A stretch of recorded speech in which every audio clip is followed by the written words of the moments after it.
Bismillahirrahmanirrahim. Assalamu alaikum 8th class. How are you? Hope so you all are fine. Welcome to science class. Today we'll start unit number 2, cell division. What is cell? Cell जो है वो किसे कहते हैं? Basic structural और functional unit जो है वो लाइफ का, उसे हम कहते हैं सेल। फॉर एग्जांपल अगर हम ह्यूमन की बॉडी को देखें तो हमारी बॉडी में बोन सेल्स प्रेजेंट हैं, मसल सेल्स प्रेजेंट हैं, ब्लड सेल्स प्रेजेंट हैं। अब उन सेल्स की हमने डिवीजन जो है वो देखनी है, वो किस तरह से डिवाइड करते हैं, तकसीम होते हैं। एक सेल से दो सेल, दो से चार सेल्स जो हैं वो किस तरह से बनते हैं, ठीक है, यानी उनकी डिवीजन किस तरह से होती है। यहाँ हमारे पास एक एनिमल सेल है, ठीक है। एनिमल सेल में हमें पता है कि सेंट्रल जो उसका पार्ट होता है उसे हम कहते हैं न्यूक्लियस। अब यहाँ पे एनिमल सेल की डिवीजन जो है वो हम देखते हैं कि किस तरह से होती है, सेल डिवाइड किस तरह से करते हैं। तो सबसे पहले हमें कुछ टर्म्स हैं जो यहाँ पे सीखनी है। फॉर एग्जांपल यहाँ पे सेल है, अब यहाँ पे सेल का ये वाला पार्ट जिसे हम कहते हैं न्यूक्लियस। अब न्यूक्लियस का क्या काम होता है? Nucleus is a part of the cell which controls the activities of whole cell. पूरे सेल में जितनी भी एक्टिविटीज होनी है वो किसने कंट्रोल करनी है? न्यूक्लियस ने। अब न्यूक्लियस में थ्रेड लाइक स्ट्रक्चर जो हैं वो प्रेजेंट होती हैं, जिन्हें हम कहते हैं chromosomes. Chromosomes are found in the nucleus of cell, यानी क्रोमोसोम्स कहाँ पाए जाते हैं? सेल के न्यूक्लियस में। They consist of protein and DNA. अब ये जो क्रोमोसोम है वो किन चीज़ों से मिलके बनते हैं? तो वो है डीएनए प्लस यहाँ पे होती है प्रोटीन, ठीक है। प्रोटीन और डीएनए के मिलने से यहाँ पे बनते हैं chromosomes. And what is DNA? सबसे तो पहले तो हम देखते हैं कि डीएनए जो है वो किसका एब्रीविएशन है। तो DNA stands for deoxy nucleic acid, ठीक है। डी यहाँ पे जो है उसे हमने याद रखना है डीऑक्सी राइबो, एन से हमने याद रखना है न्यूक्लिक और ए से याद रखना है एसिड, ठीक है, डीऑक्सी न्यूक्लिक एसिड। अब ये जो डीएनए है ये क्या होता है? डीएनए इज अ मटीरियल, ठीक है, ये एक ऐसा मटीरियल है और मटीरियल ये कहाँ पे प्रेजेंट होता है? न्यूक्लियस में। That consist complete set of instruction for developing a new cell और ऑर्गेनिज्म। अब यहाँ पे डीएनए को हेरिडिटी मटीरियल यानी विरासती मादा भी कहते हैं। क्यों? क्योंकि इसके अंदर सारी इंस्ट्रक्शंस होती हैं जो कि न्यू सेल्स में जानी है, ठीक है। और यहाँ ये बात हमने याद रखनी है कि एक स्पीशीज में नंबर ऑफ क्रोमोसोम्स जो होते हैं वो सेम रहते हैं। फॉर एग्जांपल हम ह्यूमन बींग्स हैं तो हमारे सेल में नंबर ऑफ क्रोमोसोम्स जो है वो है 46, यानी जितने भी ह्यूमन बींग्स होंगे उनके नंबर ऑफ क्रोमोसोम्स हैं 46।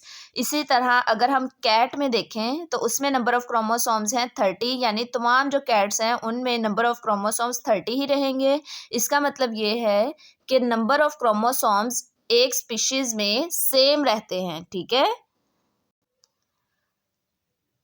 लेकिन जब गैमेट्स फॉर्मेशन होती है, ठीक है, एनिमल्स में या प्लांट्स में स्पोर फॉर्मेशन होती है तो नंबर ऑफ क्रोमोसोम्स जो हैं वो हाफ हो जाते हैं। फॉर एग्जांपल अगर हमें 46 क्रोमोसोम है, लेकिन जब गैमेट्स फॉर्मेशन होनी है, और गैमेट्स एनिमल्स के 2 टाइप्स के होते हैं, स्पर्म्स एंड एग्स, ठीक है। स्पर्म्स एंड एग्स फॉर्मेशन जब होनी है तब नंबर ऑफ क्रोमोसोम जो है वो रिड्यूस टू हाफ हो जाने हैं। फॉर एग्जांपल फिर कितने रह जाते हैं? ये 23, ठीक है।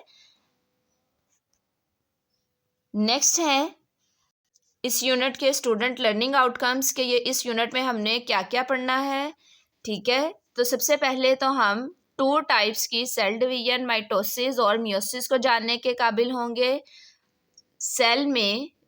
सेल की डायग्राम में डीएनए और क्रोमोसोम, जिस तरह अभी हमने पीछे देखा कि सेंट्रल पार्ट उसका डीएनए है, न्यूक्लियस है, और न्यूक्लियस का काम क्या होता है? न्यूक्लियस में प्रेजेंट होते हैं थ्रेड लाइक स्ट्रक्चर्स जिसे हम कहते हैं क्रोमोसोम्स, और क्रोमोसोम जो है वो डीएनए और प्रोटीन के मिलने से बनता है। तो इस तरह हम उन्हें आइडेंटिफाई कर सकेंगे। नेक्स्ट है विरासत के बारे में, ठीक है, हेरिडिटी के बारे में, उसकी इंपॉर्टेंस के बारे में जो है वो हम पढ़ेंगे। Inheritable and non inheritable characters जो हैं, कुछ कुछ करेक्टर्स जो हैं वो हमारे फादर के साथ जो है वो रिजेंबल करते हैं, फॉर एग्जांपल आई कलर है, ठीक है। कुछ जो करेक्टर्स हैं वो हमारी मदर के साथ रिजेंबलेंस होती है उनकी, फॉर एग्जांपल स्किन कलर है, ठीक है। इस तरह के करेक्टर्स जो कि पेरेंट्स से ऑफस्प्रिंग में ट्रांसफ़र होते हैं उन्हें हम कहते हैं इनहेरिटेबल, और जो सेकेंडली ट्रांसफ़र नहीं हो सकते उन्हें हम कहते हैं नॉन इनहेरिटेबल करेक्टर्स, और प्लस उसके एग्जाम्पल्स जो हैं वो हम डिटेल में डिस्कस करेंगे। अब क्वेश्चन यहाँ पे ये है कि सेल्स जो हैं वो डिवाइड क्यों करते हैं, ठीक है। और ये हमारी कॉमन ऑब्जर्वेशन है बेटा कि जो लिविंग थिंग्स हैं वो ग्रो भी करते हैं और अपने साइज़ में इंक्रीज़ भी करते हैं, तो उन्हें ग्रो करने के लिए ज़्यादा सेल्स की ज़रूरत होती है, और वो सेल्स कहाँ से आते हैं, सेल डिवीजन में, ठीक है। Where do new cells come from, और ये जो न्यू सेल्स हैं वो आते कहाँ से हैं, तो बेटा इसका आंसर ये है कि हमारी बॉडी में जो प्री एग्जिस्टिंग सेल्स होते हैं, ठीक है, जो पहले से मौजूद सेल्स हैं उनके डिवाइड करने से जो है वो न्यू सेल्स बनते हैं, ठीक है। Why do of spring resemble their parents, के जो ऑफ स्प्रिंग्स होते हैं वो अपने पेरेंट्स के साथ, वालदैन के साथ रिजेंबलेंस, मुशाबहत क्यों रखते हैं, तो बेटा इसे हम कहते हैं हेरिडिटी यानी विरासत, ठीक है। Which produce resemblance in the offspring with their parents, जिससे यानी हम सेल डिवीजन में कुछ करेक्टर्स जो हैं वो फिर पेरेंट्स मदर की तरफ से आते हैं, कुछ जो है वो फादर की तरफ से आते हैं, तो इस तरह नेक्स्ट ऑफस्प्रिंग में वो करेक्टर्स जो हैं वो पाए जाते हैं, और इस पूरे अमल को हम विरासत कहते हैं, ठीक है। First of all we will define the term cell division, कि सेल डिवीजन को अगर हम प्रॉपरली डिफाइन करना चाहें तो वो उसे किस तरह से डिफाइन करते हैं, process in which a cell divides into two daughter cell, ठीक है। एक ऐसा प्रोसेस है जिसमें एक सेल जो है वो टू सेल्स में डिवाइड होता है। अब यहाँ पे दो टर्म्स इस्तेमाल की गई हैं, पेरेंट सेल की और डॉटर सेल्स की, ठीक है, पेरेंट एंड डॉटर सेल्स। अब पेरेंट सेल्स किसे कहते हैं, द सेल विच डिवाइड्स, वो वाला सेल जो कि डिवाइड होता है, ठीक है, उसे हम कहते हैं पेरेंट सेल, और पेरेंट सेल के डिवाइड होने से जो न्यू सेल्स बनते हैं उन्हें हम कहते हैं डॉटर सेल्स, ठीक है। इन दोनों की एक दफ़ा दोबारा डेफिनेशन हम देख लेते हैं। The cell which divides is called parent cell, वो वाला सेल जो डिवाइड होता है उसे हम कहते हैं पेरेंट सेल, और डॉटर सेल्स किसे कहते हैं, the cells which are produced as a result of cell division, जो कि सेल डिवीजन के दौरान सेल्स नए सेल बनते हैं उन्हें हम क्या कहते हैं, डॉटर सेल्स, ठीक है। अब यहाँ पे एक टर्म आप लोगों ने याद रखनी है इंटरफेज की। सेल डिवीजन के स्टार्ट होने से पहले जो पेरेंट सेल है वो एक फेज में जाता है जिसे हम कहते हैं इंटरफेज, ठीक है। और उस फेज में क्या होता है कि जो नंबर ऑफ क्रोमोसोम्स हैं वो हो जाते हैं डुप्लीकेट, ठीक है।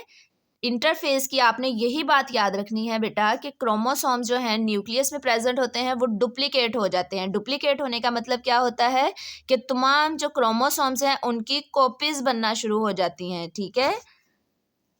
अब यहाँ पे जो सेल डिवीजन है उसकी टू फेजेज हैं, ठीक है, टू फेजेज हैं उसकी। एक को हम कहते हैं न्यूक्लियर डिवीजन, दूसरे को हम कहते हैं cytokinesis. Nuclear division and cytokinesis, यानी अगर आपसे क्वेश्चन किया जाए how many phases of cell division, तो टू फेजेस हैं उसकी, nuclear division and cytokinesis. Nuclear का आपको पता ही है कि ये वर्ड आया है न्यूक्लियस से, तो इसमें किस चीज़ की डिवीजन होनी है, न्यूक्लियस की डिवीजन होनी है। फॉर एग्जांपल यहाँ देखें कि एक न्यूक्लियस है लेकिन नेक्स्ट हमारे पास टू न्यूक्लियस हमें नज़र आ रहे हैं, तो ये है न्यूक्लियर डिवीजन। साइटोकाइनेसिस ये वर्ड निकला है साइटोप्लाज्म से, तो इसमें डिवीजन होती है साइटोप्लाज्म की, ठीक है। यहाँ न्यूक्लियस डिवाइड हुए और यहाँ जो इसके इर्द गिर्द, न्यूक्लियस के इर्द गिर्द हमारे पास साइटोप्लाज्म प्रेजेंट होता है, वो डिवाइड हुआ है। अब बेटा आज के लेक्चर में हमने जो जो सीखा है, ठीक है, जो अंडरस्टैंड किया है उसे एक दफ़ा रिवाइज करते हैं कि सेल डिवीजन जो है वो किसे कहते हैं, सेल के डिवाइड होने के प्रोसेस को हम कहते हैं सेल डिवीजन, ठीक है। और सेल के जो सेंट्रल पार्ट है उसे हम कहते हैं न्यूक्लियस। न्यूक्लियस क्या करता है, पूरे सेल की तमाम एक्टिविटीज़ को कंट्रोल करता है। न्यूक्लियस में ये थ्रेड लाइक स्ट्रक्चर जो है वो प्रेजेंट होती हैं जिन्हें हम कहते हैं क्रोमोसोम्स। और ये जो क्रोमोसोम्स हैं वो एक स्पीशीज़ में नंबर ऑफ क्रोमोसोम्स जो हैं वो सेम रहते हैं। जैसे हमने देखा कि जो अगर ह्यूमन बींग्स हैं तो उसमें नंबर ऑफ क्रोमोसोम्स जो हैं वो 46 हैं, लेकिन at the time of gametes formation in animals, और एनिमल्स के गेमेट्स कौन से हैं, स्पर्म्स और एग्स, इनकी फॉर्मेशन के दौरान या जो स्पोर फॉर्मेशन होती है प्लांट्स में, तब जो है वो number of chromosome reduce to half हो जाते हैं। जैसे गेमेट फॉर्मेशन के दौरान ह्यूमंस में नंबर ऑफ क्रोमोसोम्स जो हैं वो 46 से हाफ होके कितने रह जाएंगे, 23। अब ये जो क्रोमोसोम्स हैं ये मिलके बनते हैं डीएनए और प्रोटीन से। अब जो डीएनए है वो क्या है, डीऑक्सीराइबो न्यूक्लिक एसिड है, एक हेरिडिटी मटेरियल है। और इसका काम क्या है कि इसमें तमाम इंस्ट्रक्शंस स्टोर होती हैं, एक कंप्लीट सेट है ये इंस्ट्रक्शंस का कि नेक्स्ट जो सेल बनने हैं उसमें कौन कौन से जो हैं वो करैक्टर्स होंगे, ठीक है। तो तमाम स्टूडेंट्स ने इस लेक्चर को अच्छे तरीके से अंडरस्टैंड करना है, देन अपनी वर्कशीट का पेज नंबर 1 जो है वो सॉल्व करके जी सूट पे सेंड करना है, ठीक है। यानी आज के लेक्चर की रिटन प्रैक्टिस याद करने के बाद रफ पे तो हमने करनी ही है, उसके जो शॉर्ट क्वेश्चन निकाले गए हैं वर्कशीट के पेज नंबर 1 पे वो भी आपने जो है वो सॉल्व कर लेने हैं। थैंक यू, अल्लाह हाफिज़।